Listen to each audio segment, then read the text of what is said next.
بسم اللہ الرحمن الرحیم۔ السلام علیکم ورحمۃ اللہ وبرکاتہ۔ جڑواں بچے کس گھر میں پیدا ہوتے ہیں؟ جڑواں بچے کیوں پیدا ہوتے ہیں؟ حضرت علی کرم اللہ وجہ الکریم کا فرمان سن لیں۔ محترم ناظرین، جس طرح سانس لینا، پانی پینا، کھانا کھانا انسان کی فطرت اور سرشت میں رکھ دیا گیا ہے، اسی طرح شادی کرنا، ہم بستری کرنا، اس ہم بستری کے بدلے اولاد کی چاہت ہونا اللہ پاک نے انسان کی سرشت میں رکھ دیا ہے۔ شادی ہو جائے، بچے نہ ہوں تو گھر سونا سونا سا لگتا ہے۔ شادی شدہ عورت کی سب سے بڑی یہی خواہش ہوتی ہے کہ شادی کے بعد اس کی اولاد ہو تاکہ وہ ماں کہلانے لگے اور شوہر کی نظروں میں میرا وقار بڑھے۔ اولاد نہ ہو تو شادی شدہ عورتوں کے دلوں میں 101 وسوسے آتے ہیں کہ کہیں ان کے شوہر اولاد کی چاہت میں کسی دوسری عورت سے شادی نہ کر لے۔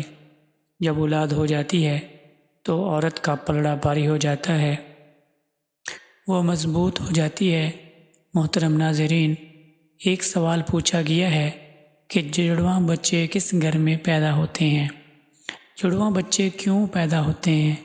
یعنی کہ کسی عورت کے ہاں جڑواں بچے پیدا ہوں تو اس کی کیا وجہ ہوتی ہے؟ کچھ لوگ کہتے ہیں اگر عورت جسمانی لحاظ سے طاقتور اور مضبوط ہو، ایسی عورت کے ہاں جڑواں بچے پیدا ہوتے ہیں، جبکہ کچھ لوگ کہتے ہیں کہ اگر مرد جسمانی لحاظ سے مضبوط اور طاقتور ہو تو اس مرد کے ہاں جڑواں بچے پیدا ہوتے ہیں۔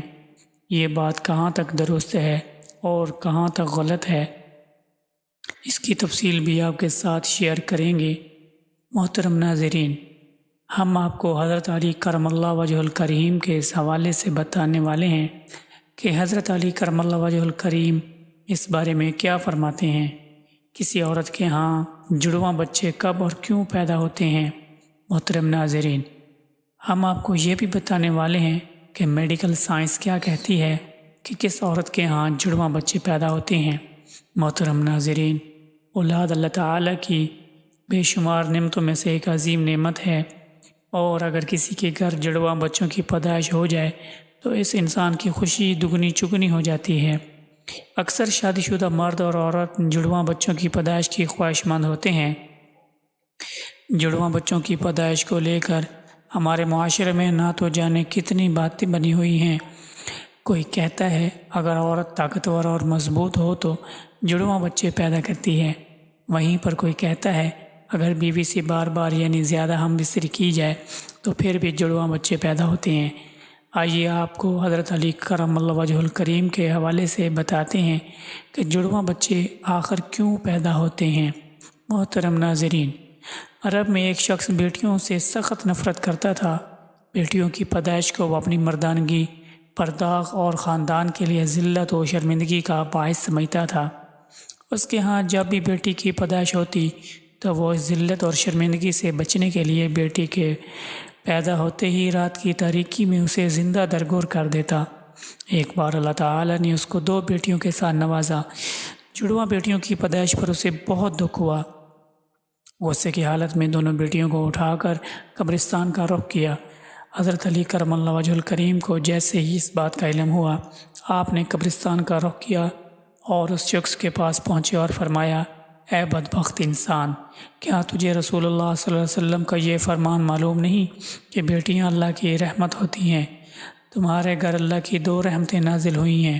پھر فرمایا، اے شخص، یاد رکھنا اللہ تعالیٰ ہر کسی کے گھر میں جڑواں بچوں کی پیدائش نہیں فرماتا، اور اللہ تعالیٰ ہر کسی کو بیٹی بھی عطا نہیں فرماتا، بلکہ اللہ تعالیٰ جس شخص پر راضی ہوتا ہے صرف اسی کو بیٹی جیسی رحمت اور جڑواں بچے عطا فرماتا ہے، اور اللہ تعالیٰ جس شخص کو جنت میں داخل کرنا چاہتا ہے صرف اسی شخص کے گھر میں 2 بیٹیاں ایک سال پیدا فرماتا ہے، اور اللہ تعالیٰ کو جس شخص آخرت نیک مقصود ہو اس کے گھر میں بیٹیوں جیسی رحمت نازل فرماتا ہے۔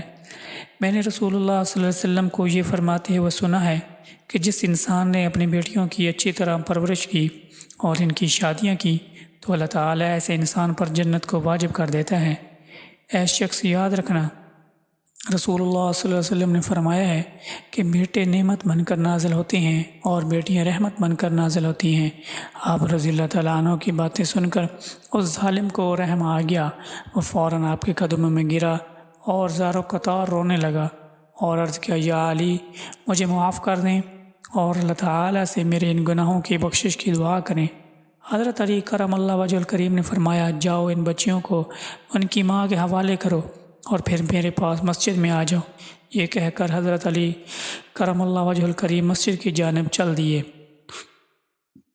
وہ شخص دوبارہ آپ رضی اللہ تعالیٰ عنہ کی خدمت میں پہنچا اور عرض کیا، یا علی جب ایک عورت حاملہ ہو جائے تو ہمیں یہ کیسے پتہ چلتا ہے کہ اس عورت کے حمل سے لڑکا پیدا ہوگا یا لڑکی یا جڑواں بچے پیدا ہوں گے؟ تو حضرت علی کرم اللہ وجہ الکریم نے فرمایا، اے شخص، اس بات کو اللہ تعالیٰ کے سوا کوئی نہیں جانتا، کیونکہ غیب کا علم صرف اور صرف اللہ تعالیٰ کے پاس ہے۔ اے شخص، اگر کوئی غیب کے علم کا دعویٰ کرے تو وہ جھوٹا اور مشرک ہے اور اس کا ٹھکانہ جہنم کی بھڑکتی ہوئی آگ ہے۔ اس کے بعد آپ رضی اللہ تعالیٰ عنہ نے فرمایا، میں تمہیں ایک نشانی بتاتا ہوں جس سے تمہیں پتہ لگا سکتے ہو کہ اس عورت کے ہاں لڑکا پیدا ہوگا یا لڑکی یا پھر جڑواں بچے پیدا ہوں گے۔ اے شخص، یاد رکھنا، جب کوئی مرد اپنی عورت کے قریب جائے اور اسے ہم بستری کرنے لگے تو وہ دیکھ لے کہ اگر مرد کی منی عورت کی منی پر غالب آ جائے تو سمجھ لینا عورت کے اس عمل سے لڑکا پیدا ہوگا، اور اگر عورت کی منی مرد کی منی پر غالب آ جائے تو لڑکی پیدا ہوگی، اور اگر مرد اور عورت دونوں کی منی ایک دوسرے کے سامنے آ جائے تو جڑواں بچے پیدا ہوں گے۔ سبحان اللہ۔ اگر آپ کو یہ ویڈیو پسند آئی ہے تو ویڈیو کو لائک، شیئر اور کومنٹس ضرور کیجیے گا اور میرے چینل کو ضرور سبسکرائب کیجیے گا۔ شکریہ۔